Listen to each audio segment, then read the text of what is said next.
নমস্কার বন্ধুরা, মা ও মেয়ে ব্লগ চ্যানেলে সবাইকে স্বাগত। আজকে সকালবেলা উঠে পড়েছি। আজ আমার বাংলা পরীক্ষা।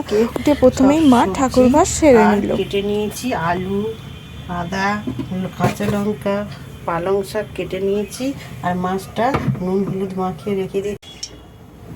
তেলটা ভালোভাবে গরম হয়ে গেছে, এবার আমি মাছগুলো দিয়ে দেবো।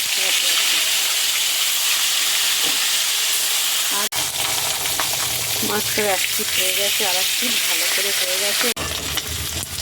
কড়া করে মাছটা ভেজে নিয়েছি। এবারে সব মাছগুলো একে একে তুলে ফোড়ন আর কাঁচা লঙ্কা দিয়ে দিয়েছি। এবার এর মধ্যে আমি আলুগুলো দিয়ে ভালো করে মাছটাকে ভেজে নেব। ভালো করে ভাজা হয়ে গেছে, এবার আমি আদা দিয়ে দিলাম। তো আমি টমেটো দিয়ে দিলাম। এবার টমেটোটা দিয়েছি। এবার টমেটোটা গলার জন্য আমি এর মধ্যে লবণ অ্যাড করে দেবো। এবার দিয়ে দেবো মশলাগুলো, হলুদ, ধনে, জিরে দিয়ে দেবো। ভালো করে আবার কষিয়ে নিতে হবে।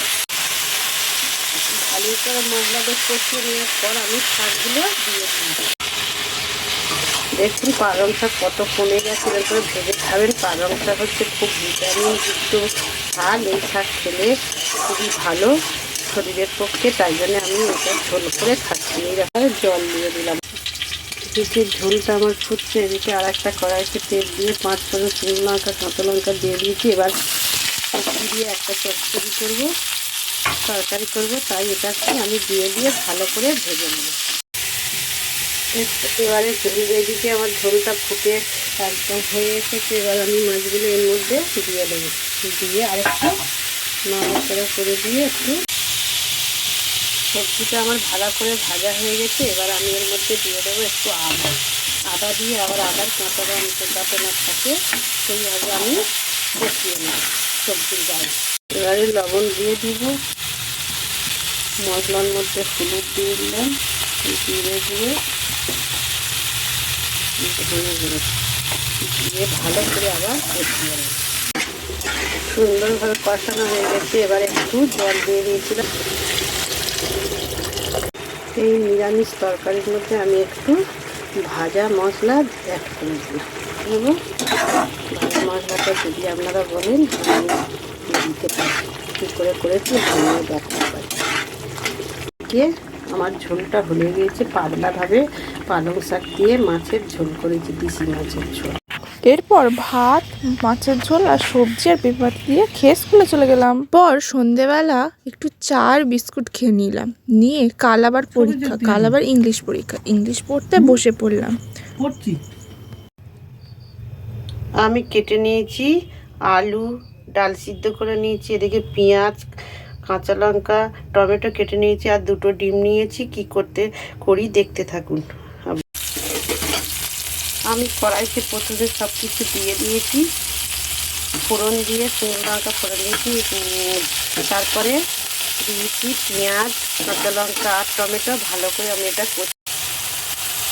একটু লবণ দিয়ে দিয়েছি যাতে মজে যায়। তারপর আলুটা দিয়ে ভালো করে ভেজে নেব। কী করছি আপনারা পরে বলবেন, আপনারাই বলবেন কী করবো আমি। আলুটা ভালো করে ভেজে নেওয়া হয়ে গেছে। এবার আমি মশলা দিয়ে দেবো। হলুদ দিলাম,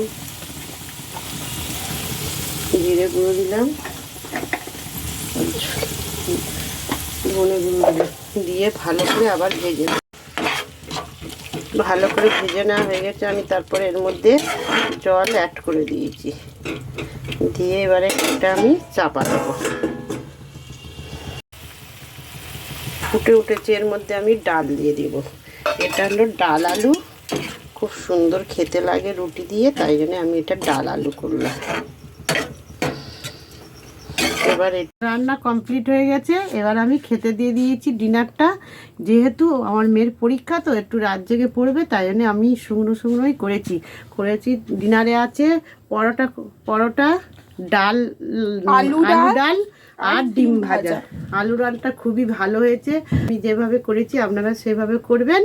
ভালো লাগলে লাইক করবেন, সাবস্ক্রাইব করে পাশে থাকবেন। টাটা। আমি আবার একটা নেক্সট ভিডিও নিয়ে আসছি।